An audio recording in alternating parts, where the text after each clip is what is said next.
નમસ્કાર મિત્રો, આપણે ત્રિકોણના પ્રકારો વિશેની માહિતી મેળવવા જઈ રહ્યા છીએ ત્યારે આપણે ખૂણાઓના માપના આધારે આપણે ત્રિકોણના ત્રણ પ્રકારની માહિતી મેળવી લીધી. મારા આગળના વિડીયોમાં છે તમે જોઈ શકો છો કે એમાં લઘુકોણ ત્રિકોણ, ગુરુકોણ ત્રિકોણ અને કાટકોણ ત્રિકોણ. આના વિશે આપણે અત્યારે ચર્ચા કરતા નથી કારણ કે એની સંપૂર્ણ માહિતી મેં આપી દીધી છે. હવે આપણે બાજુઓના માપને આધારે ત્રિકોણના જે ત્રણ પ્રકાર પડે છે એની વાત કરીએ. તો સમબાજુ ત્રિકોણ, વિષમબાજુ ત્રિકોણ અને સમદ્વિબાજુ ત્રિકોણ. તો અહીંયા તમે જુઓ, નામ ઉપરથી જ આપણને ખ્યાલ આવશે કે સમબાજુ, સમ એટલે સરખા અને બાજુ, જેની બાજુઓ સરખી છે એવો ત્રિકોણ. એટલે કે જે ત્રિકોણની ત્રણેય બાજુઓના માપ સમાન હોય તેવા ત્રિકોણને સમબાજુ ત્રિકોણ કહે છે. આપણે અહીંયા એક આકૃતિ દોરી અને સમજીએ. અહીંયા આપણે ત્રિકોણ ABC લઈએ. આપણે અહીંયા બે રીતે ત્રિકોણને હું સમજાવી શકીશ તમને કે ધારો કે હું અહીંયા આ રીતે નિશાની કરીશ. આ નિશાનીનો મતલબ એવો થાય કે ત્રણેય બાજુઓ સરખી છે. જેટલું માપ અહીંયા છે એટલું જ માપ અહીંયા છે ને એટલું જ માપ અહીંયા છે. ધારો કે આપણે ઉદાહરણ તરીકે લઈએ કે 20 સેમી, 20 સેમી અને 20 સેમી.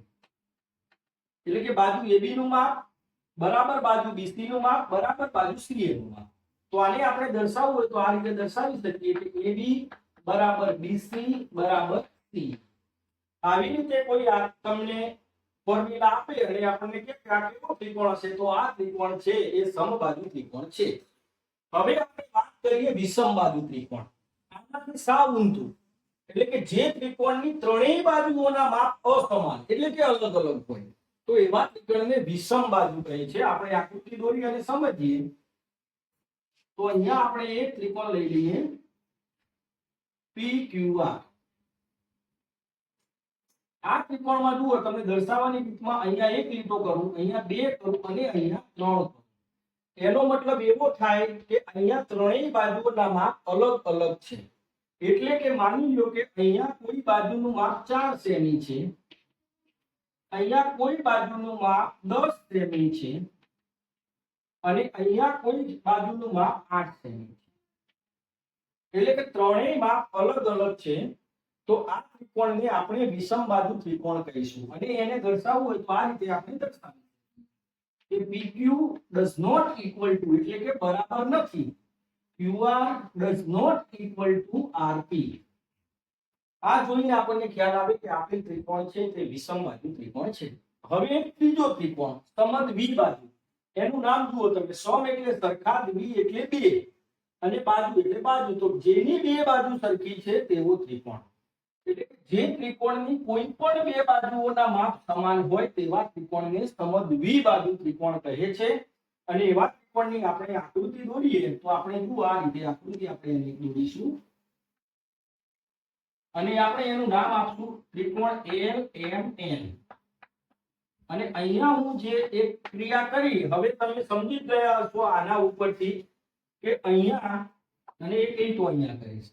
એટલે કે આ ત્રિકોણમાં બાજુ LM બરાબર બાજુ LN છે પણ બાજુ MN ના સરખી નથી. એટલે કે આ ત્રિકોણમાં આ બે બાજુઓ સરખી છે. તો આપણે એને જો દર્શાવવું હોય અને અહીંયા માપ લખવું હોય તો પણ આપણે લખી શકીએ કે ભાઈ 8 સેમી, 8 સેમી અને અહીંયા આપણે કરી દઈએ 10 સેમી. એટલે કે અહીંયા બાજુ LM બરાબર બાજુ LN છે પણ બરાબર બાજુ MN નથી. એને આપણે દર્શાવવું હોય તો આ રીતે દર્શાવી શકાય LM બરાબર LN does not equal to MN. તો આના ઉપરથી આપણને ખ્યાલ આવી જાય ફોર્મ્યુલા ઉપરથી કે આ ત્રિકોણ છે તે સમદ્વિબાજુ ત્રિકોણ છે. સમદ્વિબાજુ ત્રિકોણની એક ખાસિયત તમને મિત્રો કહી દઉં કે જે બે બાજુઓ સમાન હોય તો તેની સામસામેના ખૂણા પણ સમાન હોય. એટલે કે LM ની સામેનો ખૂણો M છે એટલે અહીંયા જે માપ આવશે એ જ માપ LM ની સામેનો ખૂણો N છે. એટલે આ બંને ખૂણા પણ સમાન હોવાના.